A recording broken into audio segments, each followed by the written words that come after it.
ઇન્ડિગોના મુસાફરોને રિફંડ માટે મુશ્કેલી નહીં પડે. ઇન્ડિગોએ કોલ સેન્ટર નંબર જાહેર કર્યો છે. રિફંડ માટે ઈમેલ આઈડી પણ જાહેર કરવામાં આવ્યું.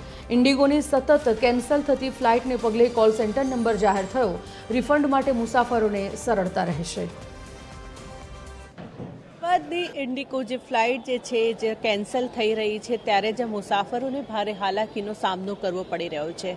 રિફંડ અને જેને લઈને ઇન્ડિગો દ્વારા જે પ્રમાણે વાત કરવામાં આવે તો તેમનું કોલ સેન્ટર નંબર પણ જાહેર કરવામાં આવ્યું છે. એની સાથે સાથે રિફંડ માટે જે ઈમેલ આઈડી પણ જાહેર કરવામાં આવી છે.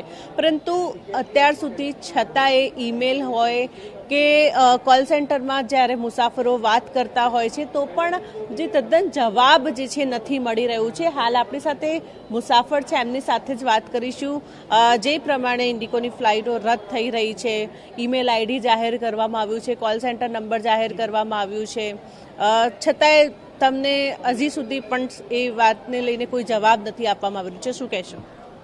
અત્યાર સુધી અમે ફોન ઉપર અમે ઈમેલ આઈડી ને બધું કરીએ અને કોઈ રિસ્પોન્સ નથી આવતો, નથી કોઈ જવાબ આપતા. અત્યારે જ્યારે અમે એકચ્યુઅલી જે કાઉન્ટર ઉપર આવેલા છે એ બી કોઈ શખ્સ જવાબ નથી આપતા અને એમ કહે છે કે આ નંબર ઉપર જે નંબર ટોલ ફ્રી પર વાત કરો તો ટોલ ફ્રી પર અમે લગાતાર 1.5 કલાકથી વાત જોઈન કરીએ છીએ અમે, પણ કોઈ જોઈન્ટ થતું જ નથી. 12 મિનિટ કરે રાખે છે. 12 મિનિટ પછી તમે કોલ કરો. અમે 1.5 કલાક બગાડીને છેલ્લે અમે એરપોર્ટ ઉપર આવ્યા છે. એને અત્યારે બી કોઈ જવાબ નથી આપી શકતા કે એમ કહે છે કે તમે આ ઇન્ડિગો ઉપર ઈમેલ કરો. ઇન્ડિગોનો ઈમેલનો કોઈ બી જવાબ નથી આવતો. અમે જે પહેલાં 7 તારીખનો અમે 3 દિવસ અમે ત્યાં રોકાયા હતા એનો કોઈ રિફંડ બી નથી આપતા, નથી અમે જ્યાં રોકાયા હતા એનો બી કોઈ વાઉચર આપતા, કશું જ નથી કરી શકતા. કોઈ બસ એમની જાતે મનમાની ચલાવ્યા કરે છે.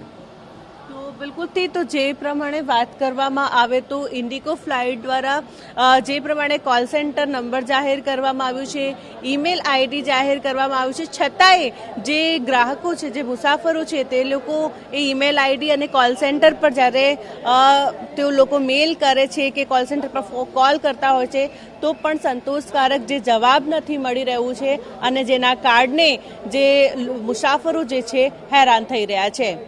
કેમેરામેન હેમંત ગાયકવાડ સાથે મોનિકા રાજપૂત, TV 13 અમદાવાદ.